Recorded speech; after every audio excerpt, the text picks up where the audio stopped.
प्रपन्नपारिजाताय स्तोत्रवेत्रैकपाणये ज्ञानमुद्राय कृष्णाय गीतामृतदुहे नमः। हरे sound okay? हाँ।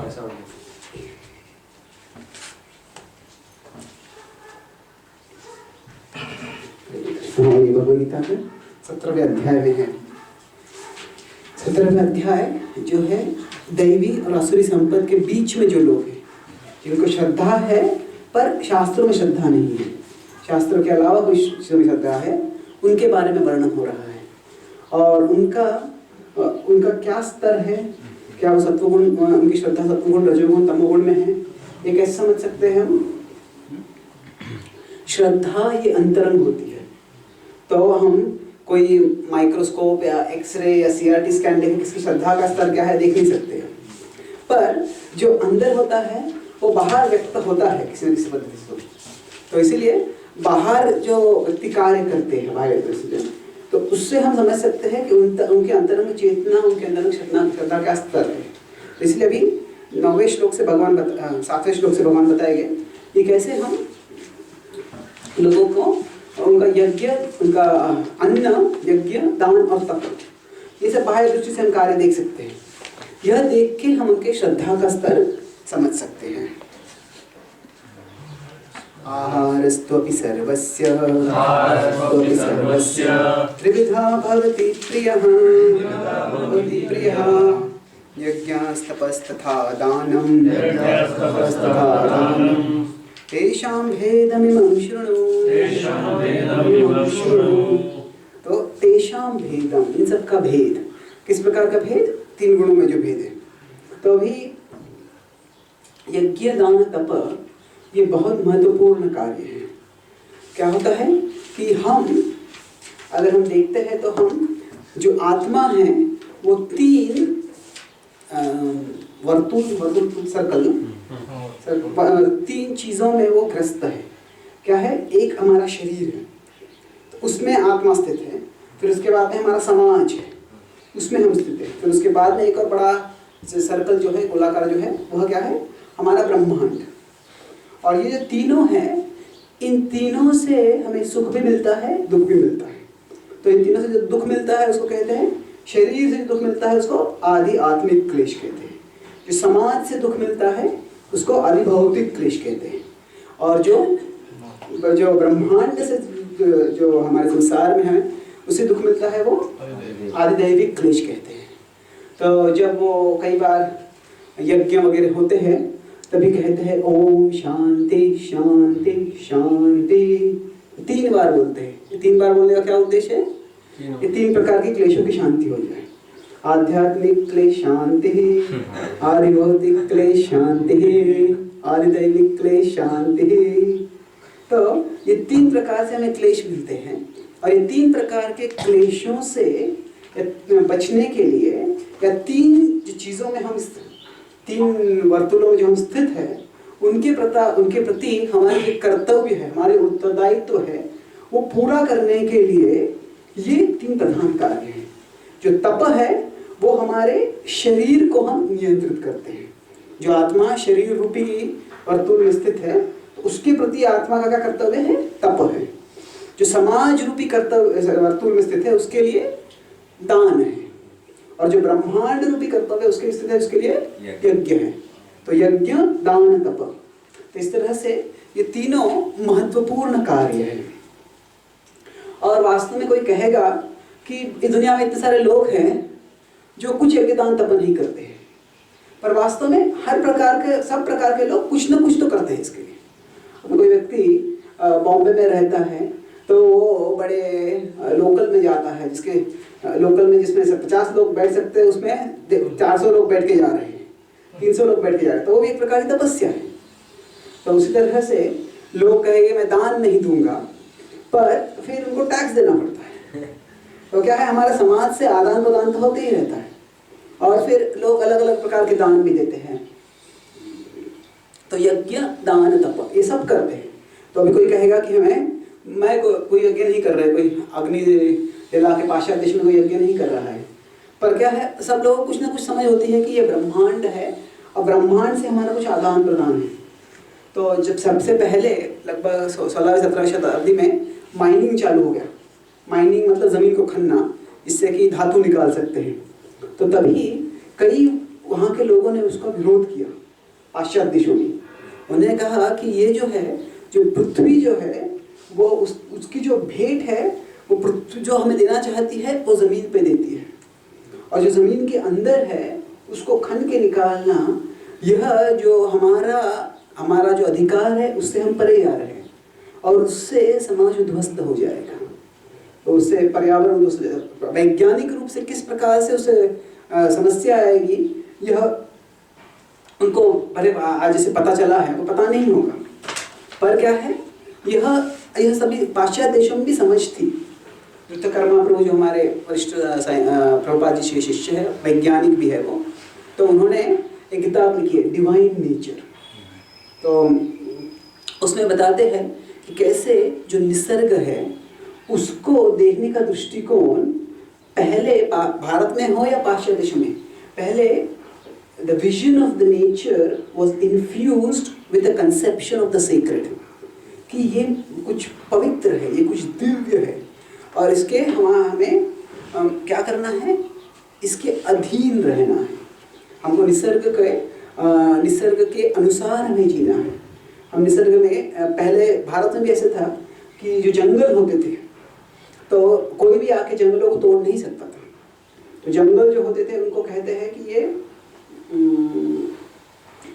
वे सारे समाज के, वैसे दे आर कम्युनल प्रॉपर्टी, सब सारे समाज की संपत्ति है ये, और कोई आके उसको कोई होते हैं what is it, would cutter, लकड़ी काटने वाले, उसका शब्द नहीं, लकड़ी काटने वाले नहीं, ओके, जो वृक्षों को काटते हैं, कुहाड़ी, वो गुजराती हो गए। ओके, कुल्हाड़ी जैसे काटते हैं, कुल्हाड़ी जो काटते हैं, पर जो काटने वाला होता है, तो जो लोग लकड़हार, ओके, तो जो लोग होते थे वैसे लोग होते थे जो कुछ जंगल में काटते थे, पर वो भी क्या होता था, नियंत्रण में होता था। जो पांडव वनवास में थे तो वो काम्यवन में रह रहे थे, और तभी काम्यवन में रह रहे थे तो क्योंकि वो वहाँ पे रह रहे थे, वहाँ पे और ऋषिगण भी थे, तो तभी व्यासदेव ने यहाँ आया और उनसे कहा कि अभी आप यहाँ पे रह रहे हो, अभी पांडव जो थे वो क्षत्रिय थे, वो शिकार भी करते थे, तो जब वो शिकार कर रहे थे तो उन्होंने कहा कि अभी यहाँ की जो निसर्ग है वहाँ पे आपने काफ़ी शिकार कर लिया, अभी आप यहाँ पे और रहोगे तो यहाँ पे जो समतोल है वो डिस्टर्ब हो जाएगा, तो इसलिए अभी आप एक जगह पे ज़्यादा मत रहो। और फिर वो पांडव वहाँ से निकलते हैं और वो बद्रिकाश्रम की ओर जाते हैं, और फिर वो क्या होता है, तभी वो अर्जुन स्वर्ग की ओर जाते हैं और पांडव बद्रिकाश्रम की ओर जाते हैं। तो ये जो एनवायरमेंटल अवेयरनेस, निसर्ग के बारे में चेतना जो थी, वो वैदिक संस्कृति में भले हमारे पास जो वैज्ञानिक अभी रिसर्च जो है संशोधन है वो नहीं होगा, तो भी वो अंतरंग रूप से ये होती थी। तो इसलिए क्या है, हर एक संस्कृति में ये था। पाश्चात्य देशों में ग्रीक संस्कृति में जो थे, जो क्रिश्चियनिटी के पहले थे यूरोप में, तो वहाँ पर गए ग्रीक विचारकों ने कहा है कि हमें निसर्ग के साथ रहना चाहिए। तो पहले क्या था कि man was subordinate to nature, then by the power of science man thought that we will make nature subordinate to us, but now man is recognising that we have to be in cooperation with nature.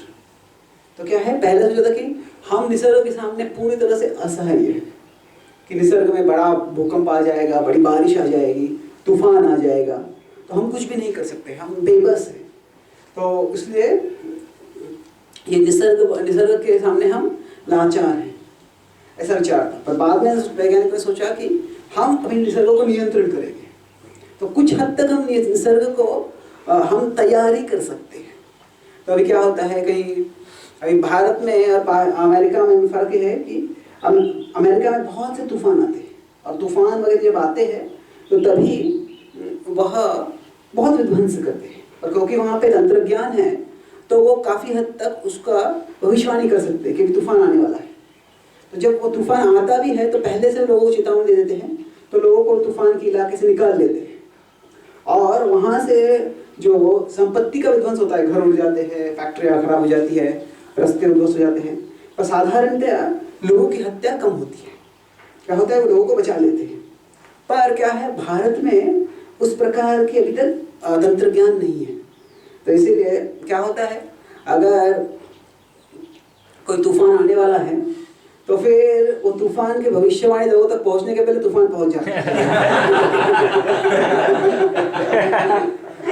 तो जो वो 204 या 203 में बड़ा tsunami आया था, तो तभी वो सुनामी यहाँ पे भारत के बाजू में सागर था, उसमें हुआ था। तो वो सुनामी जब हुआ तो अमेरिका के वैज्ञानिकों को पता चल गया था सुनामी हो गया था, पर उन्होंने भारत के पास न केवल सुनामी डिटेक्शन केंद्र है या कोई इस तरह से, पर ये भी नहीं है कि अगर अमेरिका भारत को बताना चाहे कि सुनामी आने वाला, किसको बताए? वो भी नहीं है। तो फिर क्या हो गया, उनको पता था सुनामी आने वाला है, उन्हें बताने का प्रयास किया, पर किसको बताए? और क्या होता है, उसके लिए बड़ा इवैक्यूएशन करना पड़ता है। इवैक्यूएशन मतलब लोगों निकालना पड़ता है। तो जो जिस प्रकार के हादसे, जिस प्रकार के का विनाश होता है भारत में, लोगों का जीवन का विनाश होता है, वैसा कई बार पाश्चात्य देशों में नहीं होता है। तो क्या है कि कभी कभी हम कहते हैं कि पाश्चात्य संस्कृति जो है हर तरह से खराब है, पर अगर हम प्रभुपाद जी के खत पढ़ते हैं, प्रभुपाद जी के लेक्चर्स पढ़ते हैं, तो प्रभुपाद जी वास्तव में जो पाश्चात्य देश में जो मैनेजमेंट है वह बहुत अच्छा है। भौतिक दृष्टि से जो मैनेजमेंट है वो बहुत अच्छा है। तो क्या है, पाश्चात्य देशों में जो क्षत्रिय के गुण कर्म होते हैं, गुण छोड़ दीजिए, पर कर्म की दृष्टि से है ना, मटेरियल मैनेजमेंट बहुत अच्छा है उनका। और भारत में क्या है कि भारत में पहले ब्राह्मणिक संस्कृति थी, तो ब्राह्मणी संस्कृति का ह्रास हो गया है, और क्षत्रिय जो है वह क्षत्रिय वास्तव में न तो गुण है न कर्म है उनके। तो फिर क्या होता है, भौतिक दृष्टि से बहुत मिसमैनेज हो जाता है। तो निसर्ग के साथ कैसे रहना है, वह जो संवेदनशीलता है वह एक तरह से यज्ञ है। तो वो प्राथमिक रूप से अभी कुछ प्रिलिमिनरी स्तर पे, प्राथमिक स्तर पे यह जो निसर्ग के बारे में चेतना है उससे जागृत हो रही है, पर उसका जो गूढ़ रूप से विस्तारित समझ है वो वैदिक शास्त्रों से आती है। तो यज्ञ दान तप भले ही हमको लगे आज के ज़माने में कोई कर नहीं रहा है, पर उसके अंतरंग जो भाव होते हम समझते हैं, तो समझेंगे कि वो विश्वव्यापी है, वो हमेशा रहने वाला है, पर वो किस तरह से यज्ञदान तप करना है वह समझना है। तो अभी भगवान बताएंगे आहार के बारे में, पहले बताएंगे फिर यज्ञदान तप के बारे में। आयु सत्व बल आरोग्य सुख प्रीति विवर्धना तस्या स्निग्धास्तरारुध्या आहार सात्विक प्रिया। तो अभी आहार का उद्देश्य क्या है, प्रभुपाद जी में तात्पर्य पहले बोलते हैं, पहले ही वाक्य में। अभी प्रवचन तीनों शब्दों को अभी लगता है तात्पर्य एक ही साथ दिया है, भाषांतर अलग है पर तात्पर्य एक ही है। तो आयु सत्व बल आरोग्य, क्या हमारे अन्न खाने का उद्देश्य क्या है कि हमारी आयु बढ़ाए, फिर सत्व हमारा जो मानसिकता है, हमारा जो अस्तित्व है उसको ठीक करें। सत्व में यहाँ पे चेतना बोलते हैं, मन को शुद्ध करें। आयु सत्व बल आरोग्य, सो बल है हमारी शक्ति बढ़ाए। तो एक तरफ हम खाते हैं भूख निकालने के लिए, भूख लगती है तो खाना पड़ता है, पर उसका सकारात्मक रूप क्या है, आयु सत्व बल आरोग्य, ये सब शारीरिक दृष्टि से हो गए। और उसके बाद मानसिक दृष्टि से क्या है, सुख प्रीति विवर्धना, जो हम अन्न खाते हैं उससे सुख प्रीति बढ़नी चाहिए, विवर्धना। तो अन्न, चांडोग्य उपनिषद में वर्णन आता है कि अन्न के 3 प्रकार के गुण होते हैं, भौतिक, मानसिक और आध्यात्मिक। जो हम अन्न खाते हैं भौतिक स्तर पे उसका क्या परिणाम होता है कि हम जो अन्न खाते हैं उससे हमें शरीर को कोई कुछ शक्ति मिलती है। तो जो आजकल का विज्ञान है वह इसको देखता है अधिकांश रूप से कि शारीरिक स्तर पे किस तरह से क्या खाना चाहिए, क्या नहीं खाना चाहिए। और उसके अलावा आयु सत्व, यानी उसके बाद जो मानसिक स्तर पे है कि हमारे मन पे भी जो हम खाते हैं उसका प्रभाव होता है। वो हम सात्विक रजस तामसिक खाएंगे उसका प्रभाव होगा। और उसके परे जो हम आत्मा के स्तर पे भगवान को प्रसाद अर्पण करते हैं, वो खाते हैं तो आत्मा के स्तर पे उसका शुद्धिकरण होता है। तो आयु सत्व बल आरोग्य सुख प्रीति विवर्धना, यहाँ पे भगवान प्रसाद की बात नहीं कर रहे, इसीलिए दिव्य जो प्रभाव उसका बात नहीं कर रहे, शारीरिक और मानसिक का बात करते हैं। और फिर ऐसे जो रस्या स्निग्धा स्थिरा, तो ऐसा जो प्रसाद होता है वो रसीला होना, स्निग्धा स्थिरा, बड़ा स्वादिष्ट संतुष्ट इस तरह से होना चाहिए। तो अभी हम ये सत्वगुण, अभी अन्न के बारे में हम थोड़ी और चर्चा करेंगे बाद में। सत्वगुण जो हो गया उसके बाद में रजोगुण के बारे में चर्चा करते हैं। रजोगुण का अलग लक्षण कट्वम ललवणात्योष्ण, कट्वम ललवणात्योष्ण, तीक्ष्ण रुक्ष विदाहिनः, तीक्ष्ण रुक्ष विदाहिनः, आहारा राजसस्येष्टा, आहारा राजसस्येष्टा, दुःख शोकामय प्रदः, दुःख शोकामय प्रदः। तो जो भाषा होती है, भाषा बोलते समय उसमें कई बार अलंकार इस्तेमाल करते हैं, जैसे बता रहा फिगर्स ऑफ स्पीच। तो इंग्लिश में, मुझे संस्कृत में उस अलंकार का नाम पता नहीं, इंग्लिश को तो ओनोमोटोपोइया। ओनोमोटोपोइया मतलब क्या, जो शब्द है उसका अर्थ जो है उस शब्द की ध्वनि से भी होता है। अभी कोई कहता है कि he squealed, he screamed, तो क्या है शब्द जो स्क्वील स्क्रीम शब्द ऐसे है कि उसे थोड़ा अंदाजा आता क्या बोल रहे उसका आवाज कर्कश है, तो कर्कश ये क्या है उसे समझ में आता है। तो क्या है, कर्कश शब्द है उसका आवाज मधुर है, तो मधुर भी शब्द में मधुरता है, कर्कश शब्द की ध्वनि में ही क्या है थोड़ा सा कर्कशता है। तो ऐसे ही हम देखते हैं रजोगुण का बता रहे कट्व अम्ल लवण आत्योष्ण, ये जो है तीक्ष्ण रुक्ष विदाहिनः, तो ये जो है यह शब्दों की जो ध्वनि है वही उसका अर्थ का संकेत कर रही है कि ये जो अन्न है ये कैसे है, ये बड़ा ये काटता है एक तरह से। और कई बार क्या होता है, लोग इस प्रकार का अन्न खाते समय जलन होती है, पर उसका अर्थ उस मजा आता है। क्या लोग बहुत मसालेदार चीजें खाते हैं, कांदा लहसुन खाते हैं, आंखों से पानी आता है खाते समय, मजा आता है उसमें। कई बार ये क्या है, यह राजसिक है। तो अभी इसमें हम पहले हम तीनों देख लेते हैं, फिर उसके बाद में हम और चर्चा करेंगे इसके बारे में। अभी तामसिक देखते हैं। यातयामं गतरसं, यातयामं गतरसं, पूटिपर्युषितं च यत्, पूटिपर्युषितं च यत्, उच्छिष्टमपि च मेध्यं, उच्छिष्टमपि च मेध्यं, भोजनं तामसप्रियं, भोजनं तामसप्रियं। यातयाम गतरसम, यातयाम मतलब काफी जो अन्न पकाने के बाद काफी समय के बाद उसको खा रहे हैं। गतरसम जिसका रस चला गया है। तो देखो सतोगुण में क्या होता है, रस्या स्निग्धा स्थिरावृत्या, गतरसम मतलब उसके बिल्कुल विपरीत, रस चला गया है। अपूर्ति परिष्टम जिसका दुर्गंध आ रही है। और उच्चिष्टम अपि चामेध्यम, उच्चिष्टम जो मतलब किसी और ने झूठा किया है फिर वो दिखा रहा है। चामेध्यम जो इससे अलग अलग से हो अस्पृश्य है, जो खाना नहीं चाहिए, ऐसा जो अन्न है वो तामसिक है। तो अभी जो आधुनिक संस्कृति है इसमें जो अन्न है वह जिस तरह से एक अन्न का धंधा बन गया है वैसे पहले कभी नहीं था। और अन्न का धंधा भी कैसे बन गया है, अभी कई ऐसी किताबें भी लिखी गई है कि आजकल के समाज में एक समस्या आ रही है, उसको कहते हैं इंग्लिश में ओबेसिटी। ओबेसिटी मतलब मोटापन। तो ये मोटापन जो है वह एक बहुत बड़ी समस्या है अभी 2020 तक।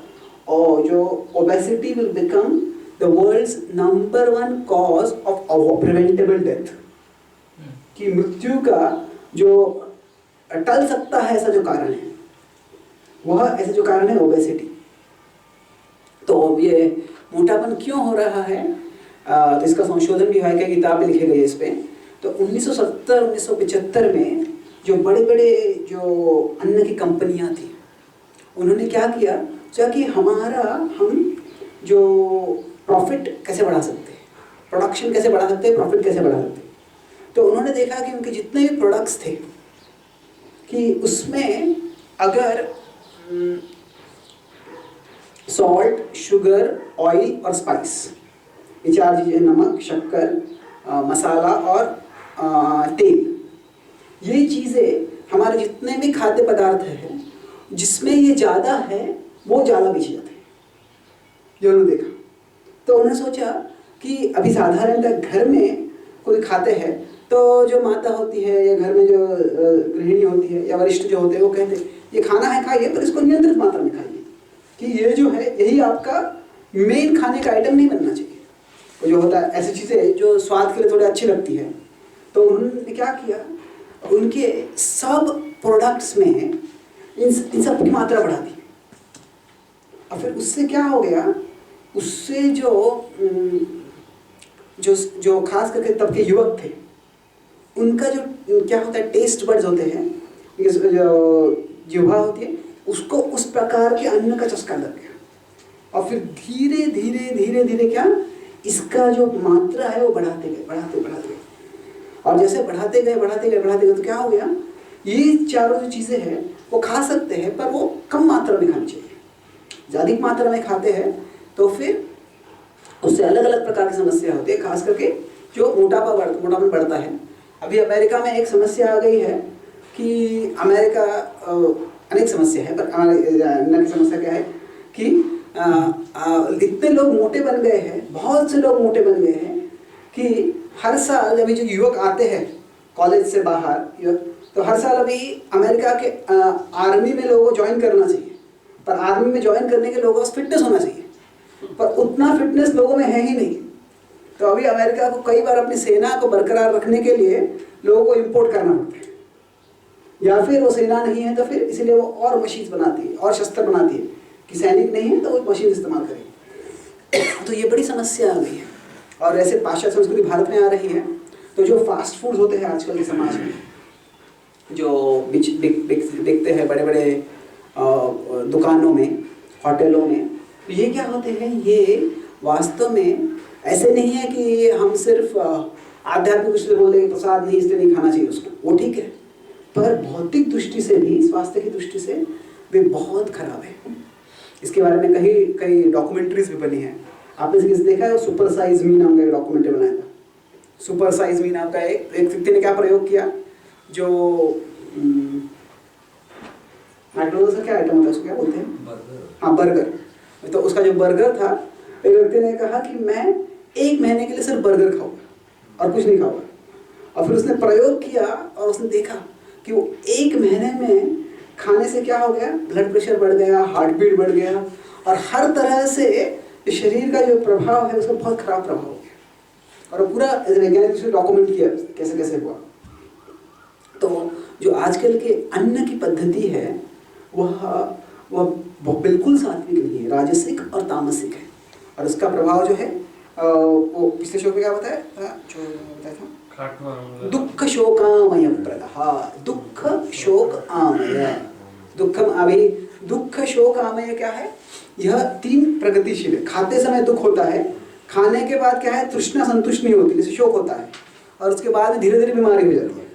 तो this is immediate, short term, long term, ऐसा प्रभाव है इसका। दुख शोकामय प्रदः।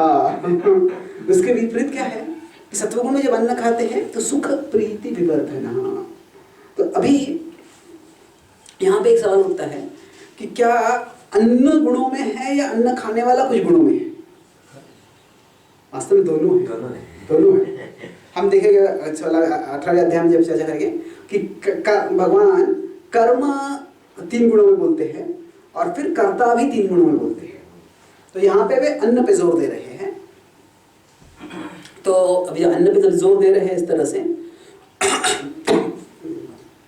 तो यहाँ पे कि ये सत्वगुण, रजोगुण, तमोगुण का अन्न है। अभी कई बार जो होता है भक्त अलग अलग सांस्कृतिक या राष्ट्रीय अलग अलग बैकग्राउंड से आते हैं। तो क्या होता है, अभी भारतीय भक्तों को चाउमीन या पिज़्ज़ा ये बहुत ही क्या स्पेशल लगता है।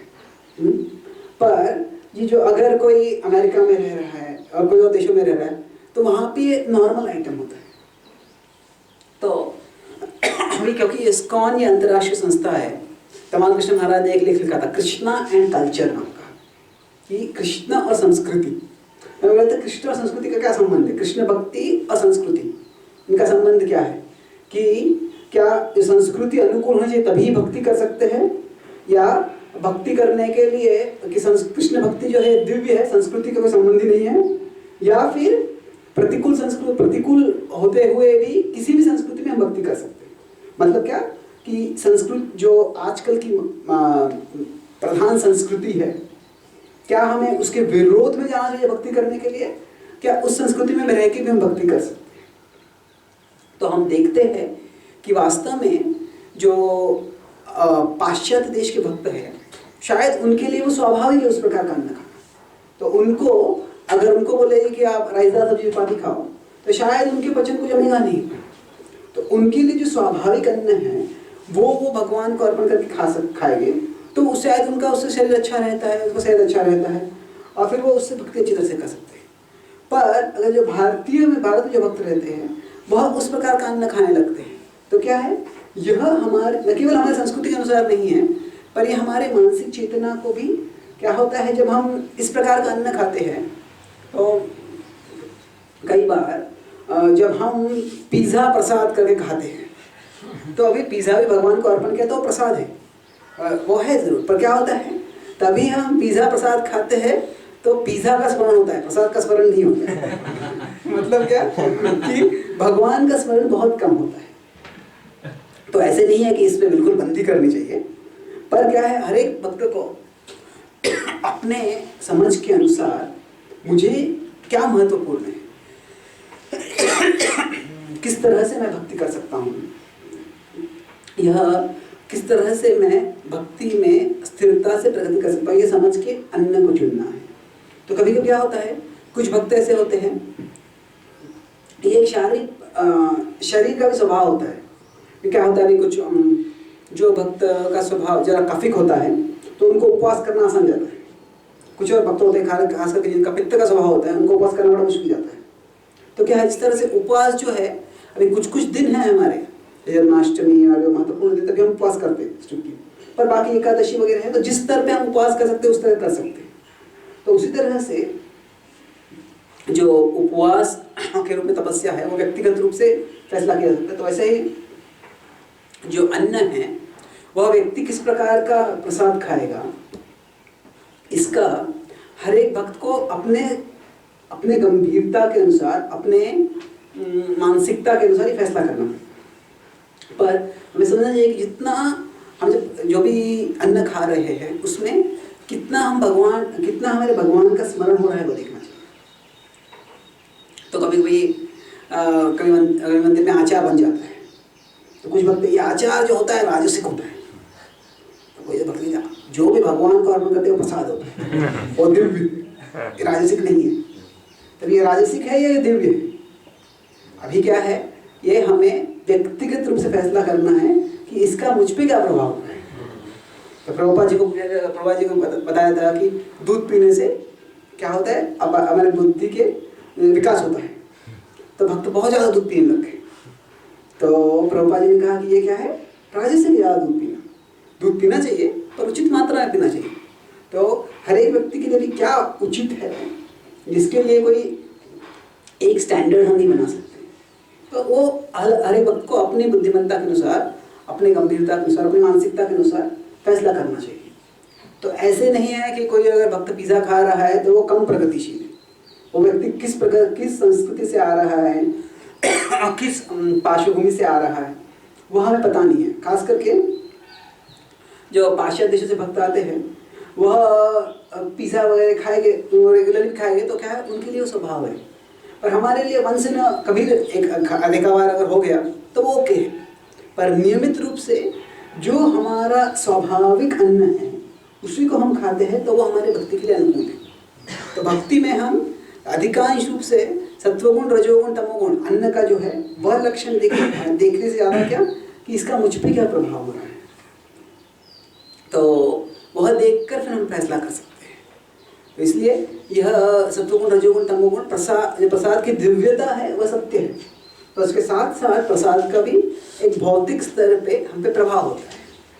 तो अगर मैं बहुत ज़्यादा स्वीट्स खाऊंगा तो शायद में डायबिटीज हो जाएगा। तो मैं कहूँगा ये प्रसाद दिव्य है, पर फिर बाद में मुझे पता चला कि मेरा शरीर दिव्य नहीं है। जो है शरीर पर तो प्रभाव हो ही जाएगा। तो इसीलिए हमें बुद्धिमत्ता से, परिपक्वता से ये हमारा किस प्रकार का अन्न लेना है वो फैसला करना है। उच्चिष्ट लिखा है ना, तो प्रभुपाद बोलते हैं सिर्फ जो शुद्ध भक्तों का महारथ है वो ले सकते हैं। तो गाय का दूध वो भी उच्चिष्ट होता है। क्या गाय का दूध भी उच्चिष्ट होता है? पहले वो जो होते हैं गैया पीती थोड़े हो सकता है। और उससे देखा जाए तो एक महाराष्ट्रीय संत है तुकाराम या नाम दे, वो कहते हैं कि हे भगवान, मैं आपको क्या अर्पण कर सकता हूँ? मैं अगर आपको फूल अर्पण करना चाहूँ तो मधुमक्खी ने फूल का सुगंध पहले ही ले लिया है। मैं अगर फल अर्पण करना चाहूँ तो कितने सारे पंछी ने आके वो फल को पहले स्पर्श कर लिया है। तो वास्तव में इस जगत में कुछ भी इतना शुद्ध नहीं है कि आपको अर्पण कर सकूँ, पर फिर भी मेरी भक्ति आपको दर्शाने के लिए मैं कुछ ना कुछ आपको अर्पण करता हूँ, तो कृपया स्वीकार कीजिए। तो उस तरह से यह जो है नैसर्गिक पद्धति से निसर्ग में ऐसे बनाया गया कि जो गाय दूध देती है उसके थोड़े मात्रा दूध उसके बछड़े के लिए और बाकी जो है मानव के लिए, तो उसको उच्चिष्ट नहीं मानते हैं क्योंकि वो एक नैसर्गिक पद्धति से आ रहा है। जो उच्चिष्ट को खराब भी माना गया है क्योंकि हमारी चेतना का प्रभाव होता है एक व्यक्ति का। तो जो व्यक्ति की शुद्ध चेतना है, अशुद्ध चेतना से हमारी चेतना शुद्ध हो सकती है, पर साधारणतया उच्चिष्ट खाना ये उचित नहीं है। यहाँ पे ये जो 17वां चैप्टर में वो बीच में के लोगों का वर्णन हो रहा है, 3 फिर ना आसुरी है ना देवी है, लेकिन यहाँ पे जो तामसिक आहार वगैरह है वो आसुरी लोगों के भी उसमें श्रद्धा होती है। तो यहाँ पे कैसे कैटेगराइज किया है? वो बीच में लोगों को टारगेट करके लिखा गया है, फिर से एक कॉमन डिवीजन हो रहा है। अच्छा सवाल है। तो अभी जो है 17वें अध्याय में असुर लोगों के बारे में वर्णन किया गया है, तो पर यहाँ पे सत्वगुण रजोगुण तमोगुण के बारे में बताया गया है। तो जो असुरी लोग हैं वो भी तमोगुण में ही आएंगे या रजोगुण में आएंगे। तो फिर ये जो विभाजन है, क्या ये असुर लोगों को भी असुर इंक्लूड करता है, सम्मिलित करता है इसमें? हाँ, ये जो है ये एक इंक्लूसिव है। ये जो इसमें ये दैवी लोगों में भी आ जाएगा क्योंकि दैवी लोग भी कुछ ना कुछ तो खाने ही वाले हैं, असुर लोग भी कुछ ना कुछ खाने वाले हैं। तो अगर दैवी गुण और असुरी गुण दिख रहे हैं हमको, तो उससे हम स्पष्ट रूप से समझ दैवी है या असुरी है। जो शास्त्रों के अनुसार जी रहे हैं, शास्त्रों के अनुसार नहीं जी रहे, पर उसके अलावा जो है अगर हम समझना है तो ये लक्षण।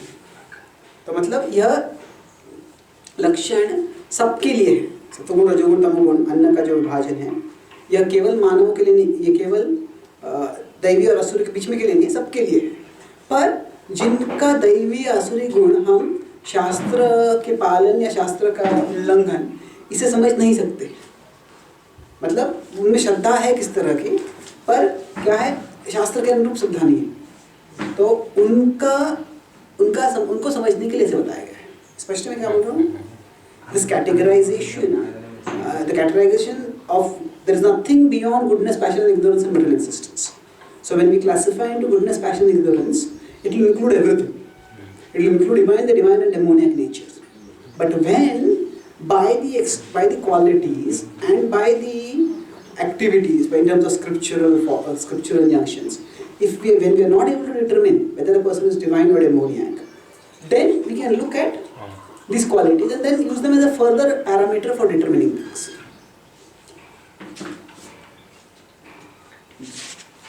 तो अभी इसके बाद में भगवान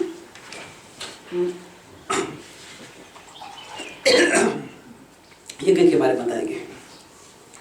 कांक्षी फिर यज्ञों विदिदिष्टो युज्यते यष्टव्यमेवेति मनः समाधाय स सात्विकः। तो अभी सत्वगुण में जो यज्ञ कर रहे हैं उसका लक्ष्य क्या है? अफलाकांक्षी भेद, जो फल की आकांक्षा नहीं है, विदिष्टो ये इत्युक्ते, विदिष्टो मतलब ये मेरी विधि है, मेरा कर्तव्य, शास्त्र ने बताया है इसलिए मैं कर रहा हूँ। इष्टव्यमेवेति मनः, शास्त्र ने बताया है और ये करना मेरा कर्तव्य, इस भाव से व्यक्ति करता है।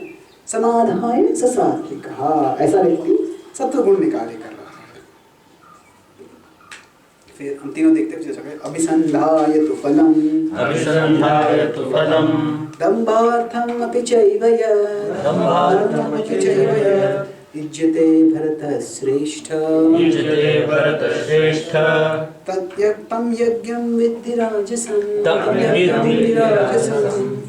तो अभिसंधायतु फलम्, जो फल की आकांक्षा से कर रहा है कार्य, और दम्भार्थमपि चैव यत्, बड़ा दिखावा करता है कि मैं ऐसा कर रहा हूँ, मैं इतना बड़ा यज्ञ कर रहा हूँ, और दुनिया को दिखाना चाहता है कि मैं इतना बड़ा यज्ञ, मैं इतना धर्मशील हूँ, दम्भ जो मैंने बताया था।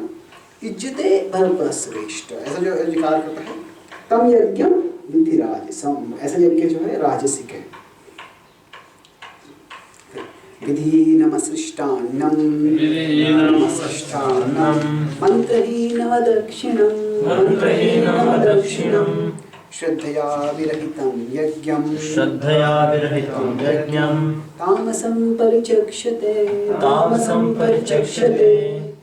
तो अभी विधिहीनम असृष्टान्नम, विधिहीनम मतलब शास्त्रों का कुछ पालन नहीं है, शास्त्रों के बारे में ध्यान नहीं है। असृष्टान्नम, असृष्ट मतलब दान, अन्न का दान नहीं हो रहा है।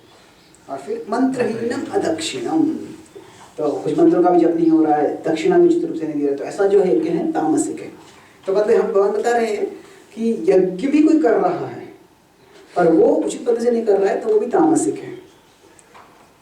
अभी हम देखते हैं रामायण में जो रावण था और उसके राक्षस थे, जब रावण युद्ध करने जा रहा था तो तभी उसके भी ब्राह्मण थे और वह उसके मंगल के लिए यज्ञ कर रहे थे और फिर हवन कर रहे थे, मंत्र बोल रहे थे। तो ये जो ब्राह्मण थे उनको यतुधन का नाम होता है, यतुधन। तो वो उस प्रकार के विशेष ब्राह्मण होते हैं। तो कैसे होता है, हम कहते हैं कि पुराण जो है सत्वगुण में, कुछ पुराण 6 पुराण सत्वगुण में है, 6 पुराण रजोगुण में, 6 पुराण तमोगुण में है, उन लोगों के लिए है। तो अभी तामसिक जो रीति रिवाजें है उनको करने के लिए भी ब्राह्मण चाहिए। तो वो जो ब्राह्मण होते हैं वह अलग प्रकार के ब्राह्मण होते हैं, तो वो इतने शुद्ध नहीं होते, उनमें थोड़ी तामसिक लोगों की तुलना में उनमें शुद्धता होती है, पर सात्विक जो ब्राह्मण होते हैं उनकी कला उतनी शुद्धता नहीं रहती है। तो इसलिए अब हम देखते हैं कि वैदिक संस्कृति में जो तामसिक लोग होते हैं वो मांसाहार करते थे और वैदिक संस्कृति में भी मांसाहार था, और यहाँ तक कि ब्राह्मण लोग भी मांसाहार करते थे। तो कौन से ब्राह्मण? जो तामसिक यज्ञ करने वाले हैं वो ब्राह्मण मांसाहार करते थे। तो इसीलिए आप देखते हैं कि महाभारत में जब पांडव दक्षिण की ओर उत्तर की ओर जा रहे थे बद्रिकाश्रम की ओर, तो वो कहते हैं कि जो है ब्राह्मण, अभी आप जो तपस्या आप जो जिनके शरीर में तपस्या करने की क्षमता नहीं है, जो साधारण अन्न पे जी नहीं सकते, कृपया आप हमारे साथ मत आइए। जो केवल तपस्या की क्षमता रखते हैं वही यहाँ पे आइए। तो वहाँ पे बताए कि वो ये कहते हैं कि आप में से जो ब्राह्मण है जो मांस खाए बिना नहीं रह सकते, वो कृपया हमारे साथ में नहीं आइए। तो अभी ये थोड़ा कैसे ब्राह्मण मांस खाते हैं, तो ये कैसे संभव है? तो वास्तव में हमें समझना चाहिए कि प्रभुपाद जी भागवतम के पहले स्कंद में लिखते हैं, रांतिदेव क्षत्रिय थे फिर भी वे मांस नहीं खाते थे, ऐसे लिखते हैं प्रभुपाद जी। इसका मतलब क्या है? क्षत्रिय मांस खाते थे पर वे ऐसे विशिष्ट थे कि वो मांस नहीं खाते थे। तो इसका मतलब क्या है कि अभी वैदिक संस्कृति में जो तमोगुण का प्रभाव होता है, ऐसे नहीं है कि तामसिक लोग थे नहीं, तामसिक लोग थे और उनके लिए विधि थी कि आप इस तरह से यज्ञ करके इस तरह से खा सकते हैं मांस, और उनके लिए जो ब्राह्मण थे वो भी मांस खा सकते थे। पर महाभारत में भी स्पष्ट रूप से वर्णन है कि धर्म के 2 स्तर हैं, और ये कई बार वर्णन आता है। सुभद्रा का अपहरण जब अर्जुन करते हैं और उसके बाद में द्रौपदी का वस्त्रहरण हो जाता है, तभी चर्चा में 2 बार वर्णन आता है कि ये जो है मांसाहार, नशापान, स्त्री संग और जुआ, ये 4 चीज़ें जो है ये व्यक्ति के बुद्धि को नष्ट कर देती है, और इनके प्रभाव में आकर जो व्यक्ति कार्य करता है वह बिल्कुल ही मूर्खता के समान कार्य करता है। इसीलिए ये इन चीज़ों से दूर रहना चाहिए और चीज़ों के प्रभाव में अगर आगे से कार्य किया है तो वो व्यक्ति उच्च स्तर पे धर्म कार्य नहीं कर रहा है, समझना चाहिए। तो क्या है, स्पष्ट रूप से जो ऊंचा धर्म है नीचा धर्म है इसका भेद बताया गया है। तो जो यहाँ पे हम चर्चा कर रहे थे कि कैसे होता है कि जो ब्राह्मणों के प्रति आदर था वह तामसिक लोगों में भी एक तरह से था। जो राक्षस थे रावण जैसे, वो भी ब्राह्मणों का आदर करते थे, पर उनकी प्रवृत्ति अलग थी। और रावण राक्षस, उसकी राक्षसी प्रवृत्ति थी रावण की, और उसके जो ब्राह्मण थे उनकी भी प्रवृत्ति उससे समान थी। पर फिर भी क्योंकि उनको वेदों में, भले ही वेदों के कर्मकांड में हो या वेदों के किसी विभाग में श्रद्धा थी, इसीलिए उनको आदर दिया गया, उनको भी ब्राह्मण माना गया है। हम देखते हैं कि 8वें स्कंद में जब शुक्राचार्य बलि महाराज की कथा आती है तो तभी शुक्राचार्य बलि महाराज को कहते हैं कि तुम, ये विष्णु है, इसको तुम दान मत दो। पर फिर भी उसके बाद में क्या होता है, वास्तव में बलि महाराज दान देते हैं, उनको शाप लगता है और सब कुछ छिन जाते हैं, और फिर बलि महाराज के बड़ा गुणगान होता है, पर शुक्राचार्य का कभी खंडन नहीं करते। हाँ, शुक्राचार्य की कोई निंदा नहीं करते, विष्णु जो वामन देव के रूप में आते हैं निंदा नहीं करते, क्योंकि ब्राह्मण जो है उनको आस्तिक्यम, हम 18वें अध्याय में देखेंगे ब्राह्मणों के जो गुण है उसमें आस्तिक्यम गुण है, भक्ति ये गुण नहीं। आस्तिक्य मतलब क्या, नास्तिक नहीं है, नास्तिक नहीं है। हम आस्तिक जो बोलते हैं भगवान में विश्वास है, पर वैदिक संस्कृति में आस्तिक मतलब वेदों में विश्वास है। तो वो ब्राह्मणों को वेद में विश्वास होता है, पर वेद, सब ब्राह्मणों को वेदों का जो निष्कर्ष है उसमें विश्वास होगा ये आवश्यक नहीं है। तो इसमें अलग अलग स्तर के ब्राह्मण होते हैं और अलग अलग स्तर का श्रद्धा भी होती है। जो वैदिक सिद्धांत है उसके तुलना में कुछ लोगों का उसके सिद्धांत में श्रद्धा होती है, कुछ लोगों के आंतरिक स्तर में श्रद्धा होती है। देवद्विज गुरु प्राज्ञा, देवद्विज गुरु प्राज्ञा, पूजनम शौचमार्जवम्, ब्रह्मचर्यम् अहिंसा च, ब्रह्मचर्यम् अहिंसा च, शारीरं तप उच्यते, शारीरं तप उच्यते। तो यहाँ पे अभी यज्ञ का चर्चा हो गई, अभी दान, अभी तप की चर्चा हुई, यज्ञ तप और फिर बाद में दान की चर्चा हो गई। तो अभी तप की चर्चा करने के पहले भगवान बोलते हैं कि ये तप होता है शरीर, मन और वाक, इन तीनों का हो सकता है। तो शारीरम तप क्या है कि सबसे पहले आदर करना, देवद्विज गुरु प्राज्ञ पूजनम, जो भी आदरणीय व्यक्ति है उनको उचित पद्धति से आदर देना, यह वास्तव में एक महत्वपूर्ण लक्षण है। किस चीज का यह लक्षण है? तप। तो प्रणाम करना या जो भी उचित पद्धति है, यह एक आदर देने का लक्षण है। देव द्विज गुरु प्राज्ञ, तो देव यानी देवता हो सकते हैं, भगवान हो सकते हैं, द्विज यानी ब्राह्मण है, विशेष कभी ब्राह्मण है, और फिर उसमें से कुछ ब्राह्मण हमारे विशेष होते हैं, ये गुरु होते हैं। और फिर प्राज्ञ मतलब कि कोई गुरु भी नहीं हो पर कोई ज्ञान में विकसित हो, तो उनको भी आदर देना चाहिए। तो इस तरह से देवद्विज गुरु प्राज्ञ पूजनम। फिर शौचमार्जवम्, शौच मतलब स्वच्छता रखना, तो हम नहाना जो है या स्वच्छता रखना है, ये एक तरह से क्या होता है, परेशानी होती है क्यों करना है ये सब, पर वह एक शरीर के रूप में तपस्या है। और उससे क्या होता है, उससे हमारी चेतना शुद्ध रहती है। शारीरम, फिर आर्जवम, अभी आर्जवम शब्द है, उसके अलग अलग शब्द अलग अलग अर्थ होते हैं, हम देखें बाद में अर्थ। अब इसलिए आर्जवम मतलब क्या, अर्जुन जो नाम है सीधा, तो उसका सीधा अर्थ होता है, उसका सफेद भी अर्थ होता है, श्वेत भी अर्थ होता है, उसके अलग अलग अर्थ है। हम देखेंगे आर्जव शब्द 18वें अध्याय में भी आएगा। यहाँ पर पूर्वज आर्जव का अर्थ होती है सरलता। क्या है मतलब, सिंप्लिसिटी, सरलता।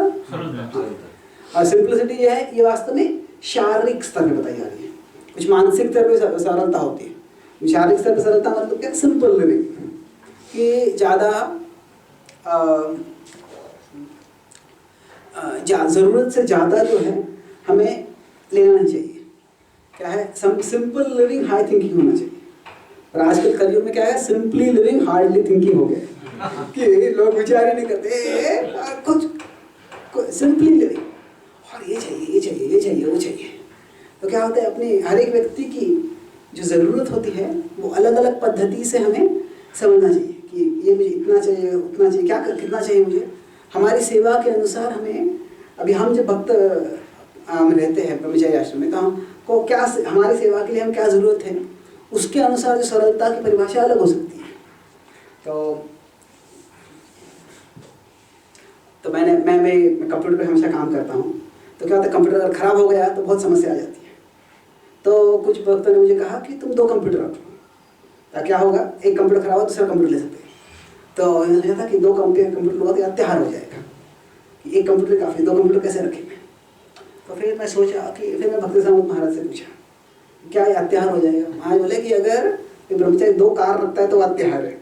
बोले कि अगर आपको सेवा की जरूरत है तो वो रख सकते हैं। तो कैसे है कि अगर किसी का चश्मा है, चश्मे के बिना अंधा जैसे हो जाता हूँ, तो अगर चश्मा खराब हो जाएगा तो क्या करेंगे, तो 2 चश्मा रखना है तो वो ज़रूरी है। तो अभी कोई और भक्त है उसको सेलफोन की ज़रूरत नहीं हो सकती, और कोई भक्त हो सकता है उसको शायद 2 सेलफोन की ज़रूरत पड़ सकती है। तो क्या है, ये हर एक व्यक्ति के सेवा की ज़रूरत के अनुसार निर्धारित करना पड़ेगा। तो हमारे जो सरलता है वो किसी और के लिए वही सरलता होगी ऐसा ज़रूरी नहीं है। तो जो व्यक्ति की सेवा के अनुरूप यह फैसला करना है, और ऐसे नहीं है कि जो तंत्र ज्ञान को इस्तेमाल कर रहा है वह प्रगतिशील है, तंत्र ज्ञान को बिल्कुल अछूत मान के स्पर्श भी नहीं करता है वो प्रगतिशील नहीं, ऐसे नहीं है। वो व्यक्ति कितना भगवान की सेवा में लग रहा है उसके अनुसार प्रगतिशीलता निर्भर होती है। पर हमें हर एक साधारणतः जितनी हम सरलता रख सकते हैं उतना अच्छा है। ये क्या है कि जितनी हमारे ज़्यादा चीज़ें होती है, आवर पोजेशंस पोजेस अस, जो भी हम चीज़ें लेते हैं क्या होते हैं वो हमारी चेतना को पकड़ लेती है। जितना हमारे पास ज़्यादा है उतना संभालना पड़ता है, ये संभालो वो संभालो वो संभालो, तो फिर उससे समस्या और बढ़ जाती है। क्या Our possession possesses. हाँ, our possessions possess us। तो क्या होता है वो हमारी चेतना को वश में कर लेते हैं, और फिर हमें इतने क्या रहता है मन हमारा उसमें फंस जाता है।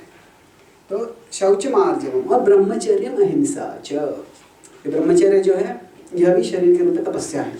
तो ब्रह्मचर्य हम जानते हैं कि शास्त्रों के अनुसार गृहस्थाश्रम में व्यक्ति होता है तो ये ब्रह्मचर्य हो सकता है। और फिर अहिंसा च, अहिंसा क्यों बताया गया है, क्योंकि जो है ये व्यक्ति खास करके जिस शक्ति है, तो क्रोध आ गया तो उसको हिंसा के रूप में व्यक्त करने में वो एक स्वाभाविक इम्पल्स होता है। स्वाभाविक इम्पल्स इज व्हाट, वेग होता है, वेग होता है, वेरी गुड। तो फिर क्या उसको नियंत्रण करना यह एक तपस्या है, अहिंसा। इसलिए कि कई बार अभी जो पांडव क्षत्रिय थे और उन्होंने युद्ध किया, पर फिर भी वो युद्ध क्या था, ऐसे नहीं कभी भी युद्ध कर लिया। जो वो कुरु की सभा थी उसमें इतना उनका अपमान हुआ, द्रौपदी का अपमान हुआ, पर फिर भी पांडव ने कभी हिंसा नहीं की। तो मतलब क्या है, क्षत्रियों को भी कभी अहिंसा की जरूरत पड़े तो अहिंसा करने की शक्ति होनी चाहिए। और पर जब धर्म का उल्लंघन हो रहा है और फिर कभी चारों अत्याचार हो रहा है, तो तभी धर्म की रक्षा के लिए हिंसा भी करनी चाहिए। मतलब यहाँ पे अहिंसा ये शारीरिक तपस्या क्यों बताई गई है, मतलब उचित जो रिएक्शन है, रिस्पॉन्स है, उचित जो प्रत्युत्तर है वह करने की क्षमता होनी चाहिए। तो कभी हिंसा हो सकती है, कभी अहिंसा हो सकती है। पर स्वाभाविक रूप से हिंसा करने के लिए ज़्यादा मुश्किल नहीं लगता है, पर हिंसा करने के जब कारण होता है तभी अहिंसा में करते रहना। तो प्रभुपाद जी कहा करते हैं, once greatness is to be estimated by the capacity to tolerate provoking situations. इस जो उद्विग्न करने वाले, विचलित करने वाले परिस्थितियाँ उसमें हम सहन कर सकते हैं, तो वो एक महानता का लक्षण है। तो इसमें अक्सर क्या कि हिंसा तो मतलब अभी जैसे क्षत्रिय है वो उनके लिए तो स्वाभाविक है, परंतु आज के समय में ये मतलब हिंसा तो इतना, अभी हिंसा क्या है और डिवोटीज के लिए कई बार क्या होता है कि वो कुछ करते ही नहीं हैं, मतलब in the name of saying that they are actively involving in some services, then sometimes it is portrayed as violence against him or exploitation, or sometimes they do it more. So that तो ये हमारी भक्ति में सेवा में हिंसा या हिंसा का क्या परिभाषा हो सकती है। कभी कभी हम सेवा कर रहे हैं तो सेवा करते समय कुछ ज़्यादा ही हम जोर से कर सकते हैं, या कभी कभी बहुत ही निष्क्रिय हो सकते हैं सेवा में। तो यहाँ पे क्या है कि साधारणतः प्रभुपाद जी संस्था बनाई तो प्रभुपाद जी कहा कि अमेरिका में कहते I have come to look for Brahmins, मैं ब्राह्मणों को की खोज में आया। तो यद्यपि प्रभुपाद जी ने कहा है कि हमको पूरा वर्णाश्रम चाहिए, पर अगर हम हमारी संस्कृति देखते हैं कि 16 माला जप करना, 4 नियमों का पालन करना, और जिस तरह से जो दीक्षित भक्तों का जीवन है वह अधिकांश रूप पे वो एक ब्राह्मण की रहन सहन है। तो जैसे हम देखते हैं कि ब्राह्मण साधारणतः हिंसा नहीं करते। जब पांडव जंगल में होते हैं और तभी जयद्रथ द्रौपदी का अपहरण करते हैं, तभी वहाँ पे पांडव बाकी सब वो जंगल में गए होते हैं और जहाँ उनकी कुटिया में द्रौपदी रहती है और फिर धौम्य ऋषि रहते हैं जो उनके ब्राह्मण होते हैं। तो धौम्य ऋषि क्या, वो जो द्रौपदी को खींच के ले जा रहे हैं, तो धौम्य क्या करते हैं, धौम्य ऋषि क्या करते हैं, उसको उपदेश दे देते हैं कि ये बहुत ही बड़ा बुरा कार्य है, पापपूर्ण कार्य है, तुम्हें ऐसे नहीं करना चाहिए। और वो कुछ ध्यान ही दे रहे हैं और वो घोड़े पे लेके और वो के रथ पे खींच के द्रौपदी को लेके जाते, तो धौम्य ऋषि उसकी बाजू में दौड़ते हैं और उसको डांट रहे होते, उसको उपदेश दे रहे होते हैं। और बाद में जो रथ होता है वो तेजी से लेके चला जाता है, तो धौम्य ऋषि पीछे रह जाते हैं। तो क्या है, वहाँ पे धौम्य ऋषि वह शस्त्र इस्तेमाल नहीं कर सकते, पर फिर भी वो निष्क्रिय नहीं बैठे रहते, वो देश काल पात्र के अनुसार उचित कार्य करते हैं। और फिर बाद में उसी रास्ते में जाते हैं, पांडव को आते हुए देखते हैं तो पांडवों को जान कर देते हैं, फिर दुष्टमान के पीछे जाते हैं। तो क्या है, साधारणतया जो ब्राह्मण है उनको हिंसा नहीं करनी चाहिए। बहुत ही विषम परिस्थिति आ जाए, विषम परिस्थिति आ जाए, तो जैसे परशुराम जी ने शस्त्र उठा लिए थे, या पृथु महाराज के राज्य के पहले ब्राह्मण ने हूं बोल के वेण का वध कर दिया था, वो एक परिस्थिति में है, पर साधारणतः वैसे नहीं होता है।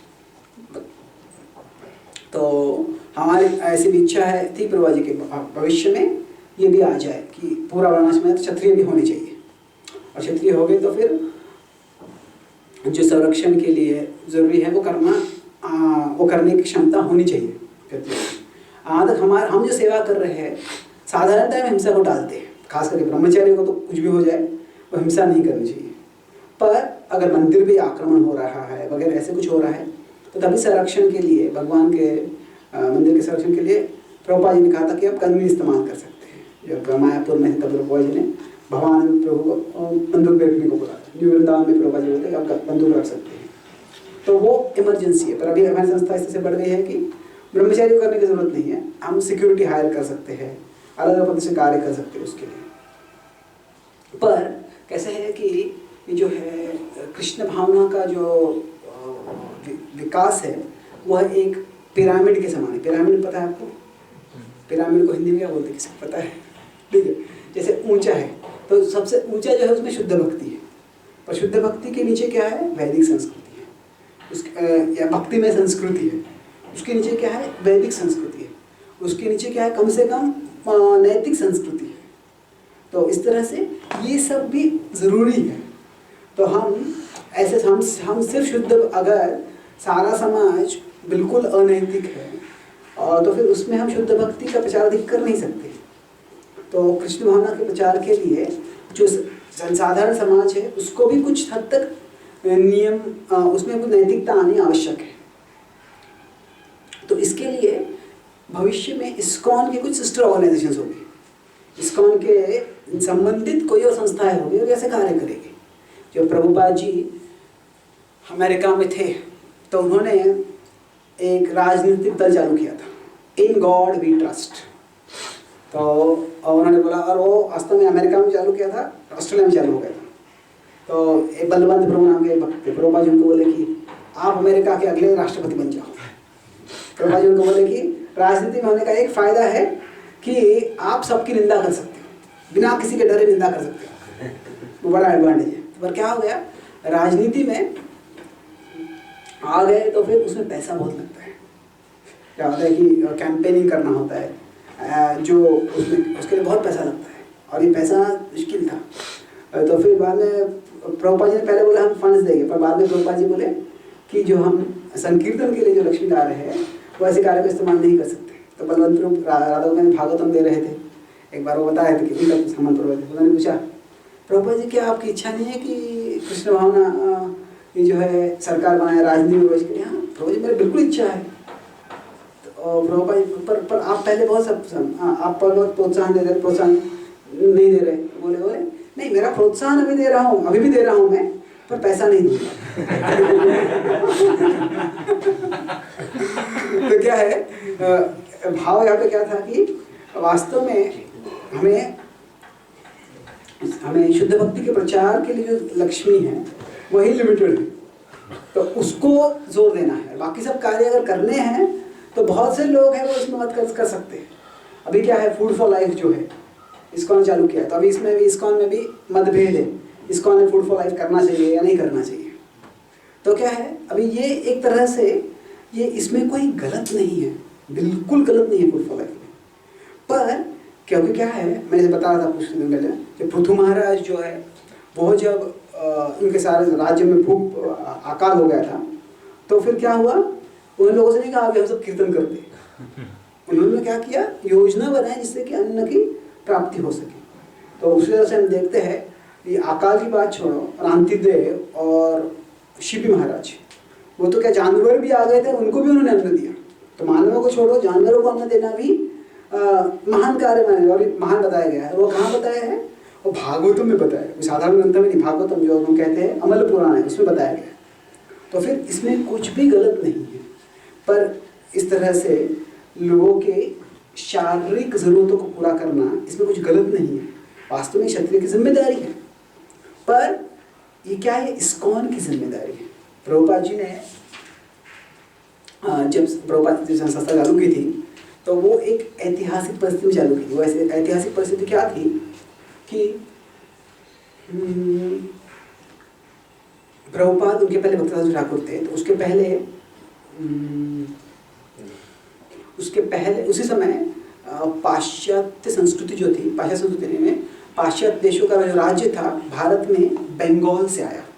पहले उन्होंने बंगाल को जीता और फिर बंगाल से उन्होंने सारे भारत में अपना राज्य फैलाया। तो तभी जब वो बंगाल में थे तभी क्रिश्चियन मिशनरी जो थे वो कन्वर्जन बहुत कर रहे थे। तो कन्वर्जन उन्होंने पहले के तो क्या किया, अगर हम 17वीं शताब्दी में 18वीं शताब्दी में देखते हैं तो वो सीधा हिंदू धर्म की बहुत निंदा करते हैं। तो किस प्रकार का धर्म है ये जिसका भगवान ऐसा है जो सैकड़ों स्त्रियों के साथ संबंध रखता है, इसकी देवी ऐसे जिसके मुंह से खून आता है, जिसका ऐसे बहुत से लोगों ने निंदा की। पर क्या हुआ, उन्होंने देखा कि इससे ज़्यादा लोगों को प्रभाव नहीं हो रहा है, लोग श्रद्धा काफ़ी थी तो उसे ध्यान नहीं दिया।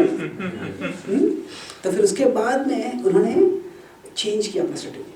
क्या उन्होंने फोकस किया दो चीज़ों पे, एजुकेशन और ह्यूमैनिटेरियन रिलीफ, कि हम पाठशालाएं बनाएंगे। उन्होंने अगर तपाल कृष्ण महाराज का थीसिस लिखा हुआ है कि प्रभुपाद जी ने कृष्ण भावना कैसे विशेषता में प्रचार किया, तो उन्होंने बताया कि 1850 के समय में कि तभी क्रिश्चियन मिशनरियों का मीटिंग हुआ था, हम भारत में प्रचार कैसे कर सकते हैं। तो बोलते हैं कि अभी हम जिस तरह से प्रचार कर रहे हैं इससे कुछ फर्क नहीं पड़ने वाला है, तो हमें और फाउंडेशंस पे जाकर प्रचार करना पड़ेगा। तो क्या है, उन्होंने बहुत सारी पाठशालाएं चालू करते हैं। अभी कॉन्वेंट स्कूल जो है, अभी भी भारतीय समाज में लोग सोचते हैं कि हमारे पुत्र को हम कॉन्वेंट स्कूल में मिलेंगे तो बहुत अच्छा है। तो अभी हम ये सिर्फ माता पिता को खंडन नहीं कर सकते कि तुम ऐसे क्यों समझते हो कॉन्वेंट स्कूल में अच्छा है। हमें भारतवासियों को अच्छे स्तर के स्कूल बनाने चाहिए। तो हम जब तक अच्छे स्तर के स्कूल बनाएंगे नहीं तो क्या होगा, माता पिता देखेंगे हम हमारे बच्चों को अच्छा शिक्षण देना, जहाँ मिल रहा है वहाँ पे लेके जाएंगे। तो क्या है, भौतिक दृष्टि से मैनेजमेंट अच्छा रखते हैं स्कूल्स में, एजुकेशन का स्टैंडर्ड जो होता है स्कूल में अच्छा होता है। पर क्या होता है, उसमें धीरे धीरे क्रिश्चियनिटी के बारे में और अनुकूल बताया जाता है। हिंदू धर्म के बारे में इतना कुछ बताते ही नहीं, कहीं कुछ प्रतिकूल बता देते हैं। उसके साथ वो समाज सेवा में बहुत लग गए कि जो गरीब है उनको समाज सेवा करते हैं। और तो अभी इस तरह से जब कन्वर्जन हो रहा था कि जो गरीब लोग थे उनको अन्न नहीं मिल रहा है, अन्न नहीं, रोटी कपड़ा मकान नहीं है, दवाई नहीं है, तो उनको ऐसे ये सब मुफ्त दे के उनको कन्वर्ट कर रहे थे। तो तभी कई भारतीय हिंदू नेता थे, उन्होंने कहा कि ये जो लोग हैं अगर उनको रोटी कपड़ा मकान जो ज़रूरत है वो नहीं मिल रही है तो वो सिर्फ प्राप्त करने के लिए उनको क्रिश्चियनिटी में जाने की क्या ज़रूरत है। हम हिंदू भी दे सकते हैं, हिंदू लोगों को भी दान देना चाहिए। तो इसीलिए उन्होंने समाज सेवा में बहुत जोर दे दिया। तो अभी यह क्या है, ये क्षत्रिय का कर्तव्य है, जो शारीरिक ज़रूरतें पूरा करना है, यह क्षत्रिय का कर्तव्य है। पर जो राजा वगैरह थे वो कर नहीं रहे थे, तो क्रिश्चियन मिशनरी कर रहे थे, तो ये और वो उसको इस्तेमाल करके लोगों को कन्वर्ट कर रहे थे। तो कई हिंदू नेताओं ने कहा कि ये हम खुद करेंगे और इससे हम लोगों को कन्वर्जन से बचा देंगे। पर जो हिंदू जन समाज है उनको दान देने के लिए प्रवृत्त करने के लिए वो क्या कहने लगे, वो थोड़ा ज़्यादा ही बोल रहे कि आप सब इतने मूर्ख लोग, आप मंदिर में इतना दान देते हो, आपको मंदिर में इतना दान देने की क्या जरूरत है, आप जो गरीब लोग हैं उनको दान दो। तो इस तरह से बहुत से जो मायावादी नेता है उन्होंने बहुत से क्या किया, बहुत ही गुमराह करने वाले वाक्य पता है। जैसे एक मायावादी था, वो कहता है कि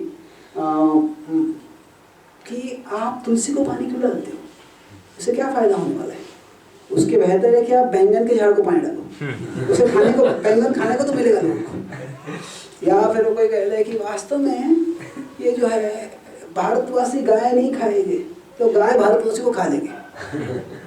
तो क्या कहने का भाव था कि हम ये गायों का इतना संरक्षण करते हैं पर जो है मानवों को ध्यान ही नहीं देते। तो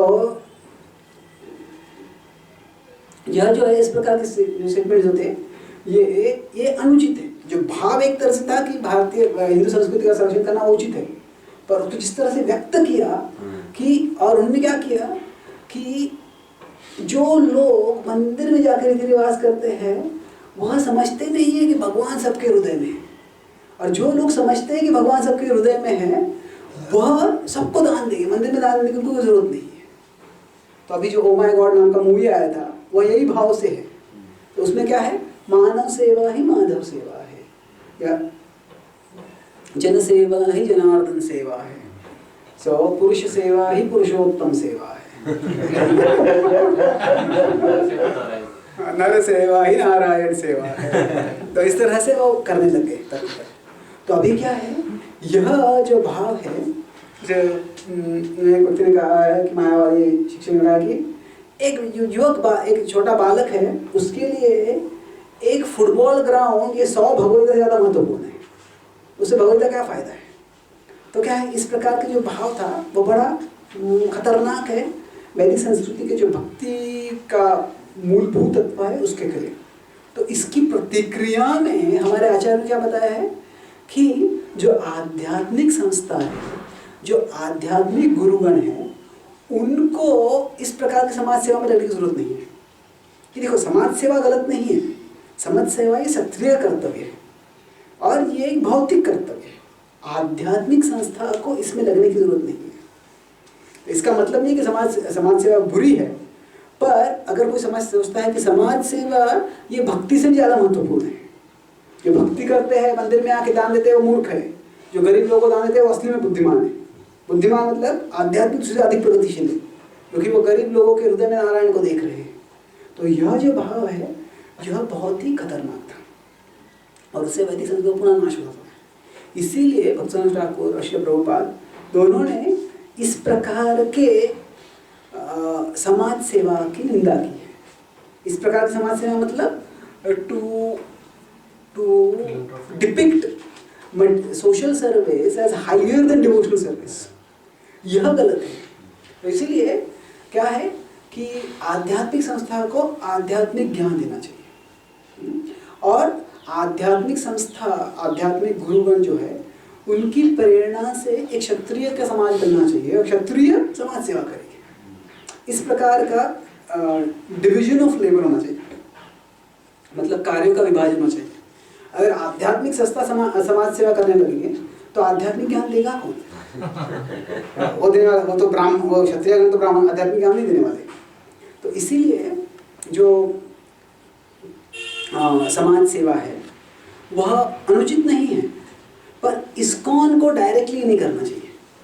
तो अभी जब बॉम्बे में मिड डे मील चालू हो गया था तो विजय अद्वैत महाराज वहाँ से मिलने आए थे और उन्होंने बोला कि आपको ऐसे नहीं करना चाहिए। तो उन्हें कई घंटों तक बातचीत हुई और फिर जयदेव महाराज और महाराज ने फिर उसके बाद भी क्या किया, बोले कि हम मंदिर में कुछ भी नहीं करेंगे।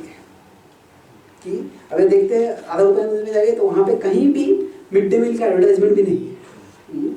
और साथ साथ क्या है कि वो जो है डायरेक्टली मंदिर की लक्ष्मी उसमें इन्वॉल्व नहीं है, मंदिर के भक्त उसमें इन्वॉल्व है। मंदिर के भक्त मतलब ब्रह्मचर्य उसमें इन्वॉल्व नहीं है।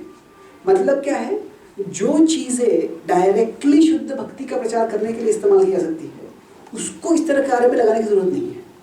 पर अगर ऐसे कोई लोग हैं जिनको पहले से समाज सेवा करने की बहुत प्रेरणा, अगर मान लीजिए कोई व्यक्ति है, वह शिक्षक है और वह उसको बहुत अच्छा है कि हाँ मैं शिक्षण करना चाहता हूँ, जो बालक है गाँव में है उनको शिक्षण देना चाहता हूँ, तो अगर ऐसा व्यक्ति भक्त बन जाएगा तो क्या उसको शिक्षक के रूप में नहीं करना चाहिए कार्य? He can be a teacher, but he can also teach devotional things. इस तरह से जो भक्त है, अगर कोई व्यक्ति समाज सेवा करने का बहुत उसमें जोश है तो उनको भक्ति के साथ साथ समाज सेवा कर सकते हैं। प्रभुपाद जी ईश्वर के तात्पर्य लिखते हैं कि all these isms can be spiritualized by bringing God in the center.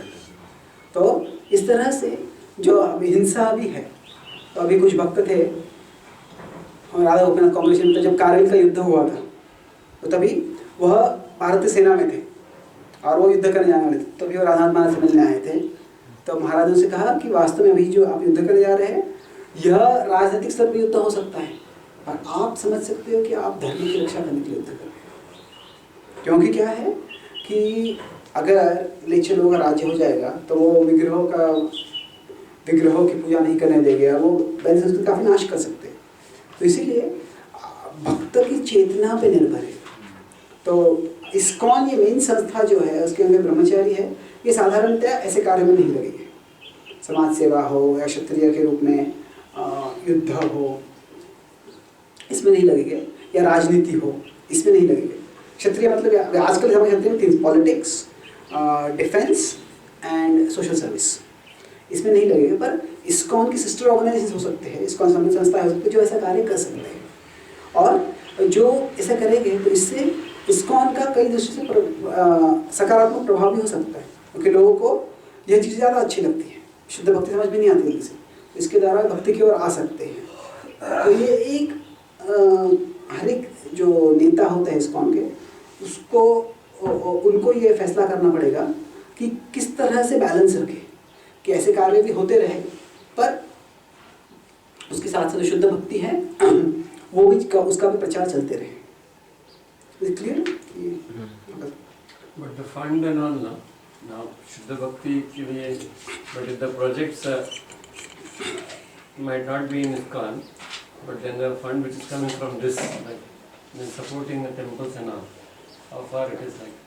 Anyway, we collect donations from so many people, so this is also a part of the donation, and which supports all our spiritual activities, like our Bangalore temple or other temples also. Going for donations for collecting, and this is also a source of income for them.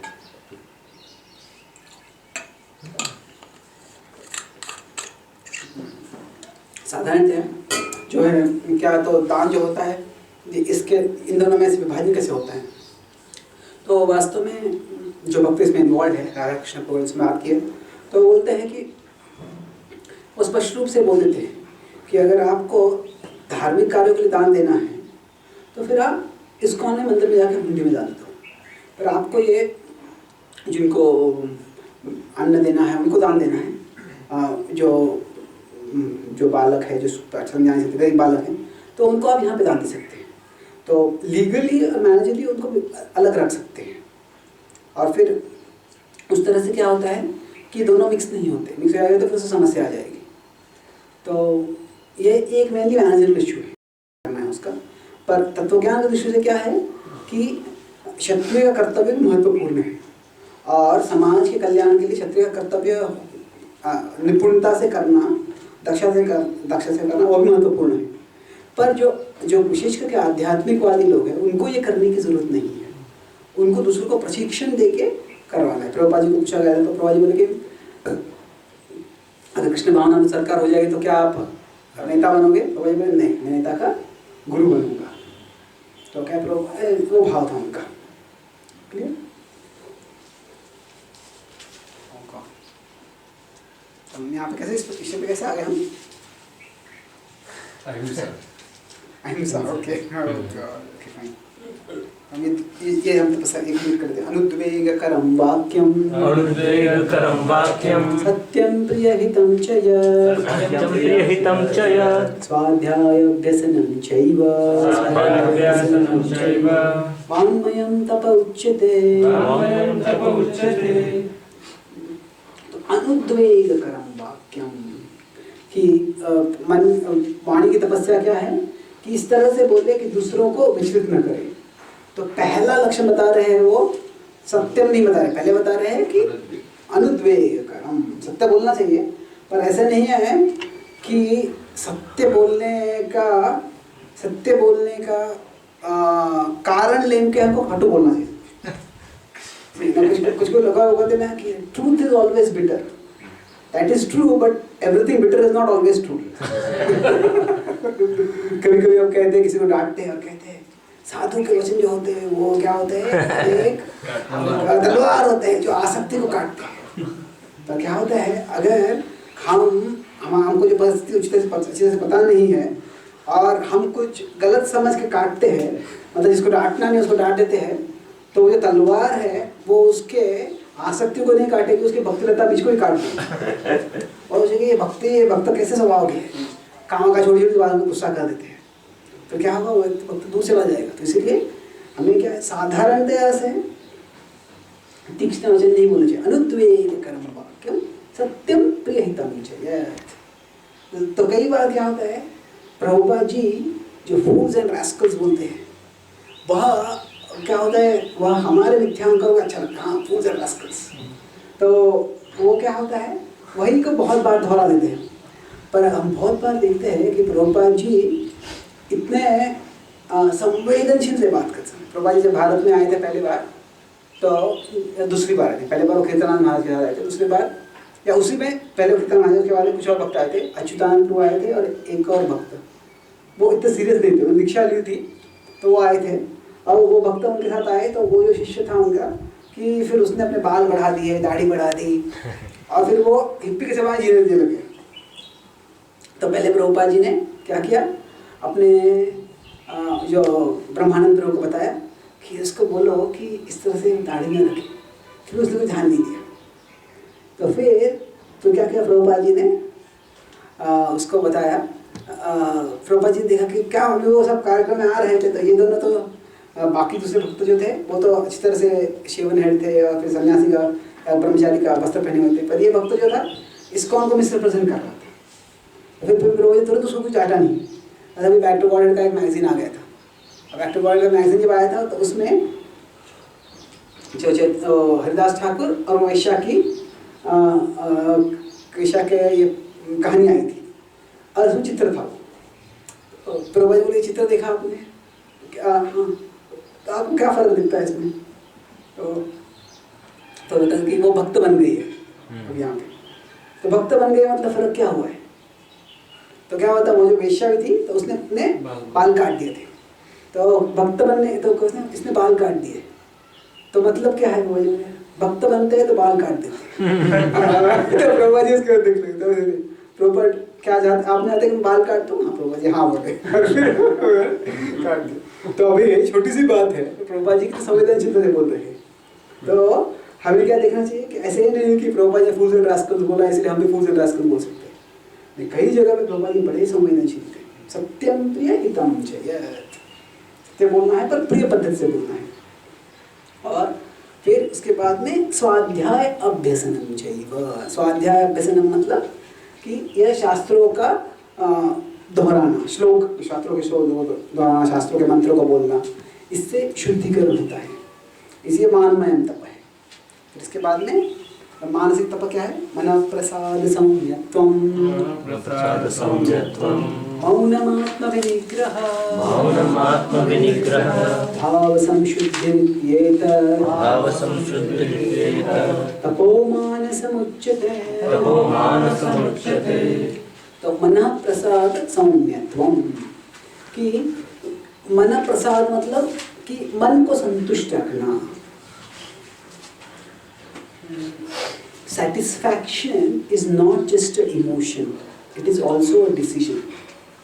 संतुष्ट होना ये केवल एक भावना नहीं है, ये एक चुनाव भी है। मतलब क्या, कभी कभी लगता है कि मैं बहुत असंतुष्ट रहता हूँ। तो हम असंतुष्ट क्यों रहते हैं, ये एक भावना हो सकती है, पर उसका एक साथ चुनाव भी होता है कि अगर कोई व्यक्ति कहता है कि मेरे पास एक कार है, एक सिंपल कार है मेरे पास, पर अगर हमेशा अगर वो देखेगा कि जो मेरा ये पड़ोसी है उसके पास इतनी बड़ी कार है, या मेरा ये भाई है जो चुनता भाई है उसके पास इतनी बड़ी कार है, और जो मेरे पास नहीं है इनके पास जो है वो देखूंगा, तो क्या होगा, मेरी असंतुष्टता और बढ़ जाएगी। मैं अगर उसको देखूंगा नहीं तो असंतुष्ट नहीं होगी। तो प्रभु तात्पर्य लिखते हैं कि जितना हम इंद्रियों के विषय पे चिंतन करते हैं उतना हमारी संतुष्टि चली जाती है, असंतुष्टता बढ़ जाती है।